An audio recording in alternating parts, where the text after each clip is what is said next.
अज चोर भाग्यन के दा मारन मोटरसाइकिल फोरन बात उन्हन के दा मारन बालकन के मोबाइल न दे त मारन था हीरो जुल्म एड़ी बेरहमी अल्लाह फरमायो तो जमीन वारन ते रहम कने त मां भी रहम कंदो मैं सुभान अल्लाह एड़े कुन में खुदा वेजंदो थन जो पो उन्हन ते के रहम नहीं दो सुभान अल्लाह एकड़े मानू एड़ो बीमार थियो तो बीमारी में रड़ियो कंदो दवा न पई लगे तो एकड़ो अल्लाह वारो उन जी दुआ लगदी उन्हें वट मानू आया साईं दुआ घुरे न जलाए खुश ते दवा भी न थी लगे वो दुआ घुरी कने हथ हेठ के चे हिन जी मां दुआ तो घुरा ते कुत्ते जो रड़ियो थियो अचे जे सही है ये छता फरमायो चे बाबी मां के खबर काने कुत्ते जो रड़ियो थियो अचे अब वनी जो जांच क्यों गाल क्यों त हे एकड़े दफे कुत्ता तरंदा है ना पानी में तरंदा वेंदा चे इने के सके तो पकड़ा अब को टुबी हणी वनी टंगू पकड़े उनके हेड जो छिके तो कुत्तो रड़ियो करे उते मरी गयो अल्लाह हक वकील वठड़ वारो पकड़ वारो मदीने जो सोनो घोट सल्लल्लाहु अलैहि वसल्लम फरमाए तो इरहमु मन फिल अर्द यरहमुका मन फिस समाए ओ बना जमीन वारन ते रहम कर त आसमान वारो तो ते रहम करे हजरत मूसा अलैहि सलाम जलालिहा तबीयत आते कहा अन्या नबूवत मिली नहीं बकरियों चारींदा हा बकरियों चरंदियों हूं पान इबादत कंदा हा जाकदा हा इबादत नमाज जिक्र खुदा जो हेगड़े बेरे निंड अची वन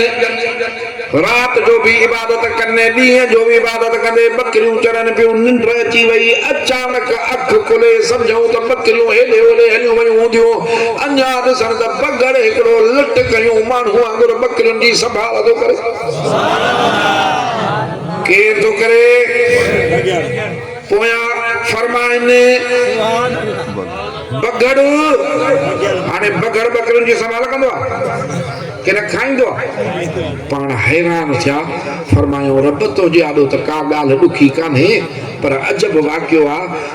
बगड़ मंजू बकरियों तो चारे पाण फरमायो नबी जेको असां जी इबादत कंदो आ त असां बगड़न को भी उनन जी खिदमत कराइंदा अरे चोरी सा तो खाए फुर सा तो खाए हलाल सा खाए जो मतलब आ खुदा जे रहम सा तो खाए इबादत कर दिस त हथ लाइंदे पन के द पन भी साओ थी सुभान अल्लाह इयो नबी संगोरो बकरियों पे चारे बकरियों चारींदे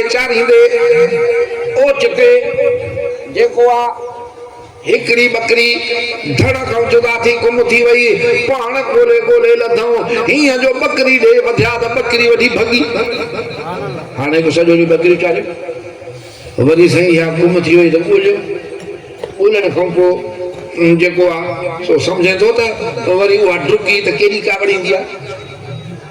त ता के मां गाल बुधाइनो आया न त हेडे असां जमाली हुंदा तो अगे हुंदा सादड़ा मानू कुकड़ ए फार्मी न हुंदा कुकड़ हुंदा घर वाला वो मेहमान जो आया तो उन लाए कुकड़ पे पकड़े तो कुकड़ पत्थर में हिया भजी वने लोढ़े में हिया भजी वने कोराड़ो हिन वांगुर असां इमाम जी न हिन वांगुर बाप सा वांगुर को अची पैसा जो ढुकी कुकड़ के गारी में दे पियो तो नेट मसे पकड़े सके पियो तो कुकड़ के कोहे जो पियो त कुकड़ दे अल्लाह अकबर न पियो करे तेरी भीड़ तेरी ये सही घुमाई जो काती तो कुकड़ जी मुंडी हली गुस्से में तकबीर न पड़ी तो आप रोशन बीटो आप रोशन जो तो जुल्म कितोई एक कुकड़ हराम कर जोड़ी आखिर न दिल च तकबीर पढ़ा पिया हे असा जा गुस्सा थी कावड़ता ही नहीं ना नबी सगुरो बकरी के ढकाए बकरी ढकायो से नेठ सही हली बकरी ठोकर खाई किरी पई त वनी बकरी के वधाई सब कह समझो बकरी के मार दीदो हाने पाण जेको आ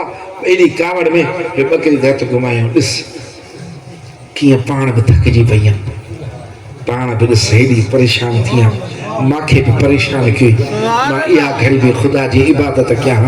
ये तू छो कयो ये जो बकरी दे रहम सा क्यों त अल्लाह ताला वही मोकलियो ए नबी मूसा अलैहिस्सलाम अज तोखे नबूवत दिया थो तो मुझे मखलूक ते रहम कयो आ मां भी तोखे नबूवत दिया थो जको मुझे मखलूक ते रहम कंदो मां उन के घणो कुछ दीदो आया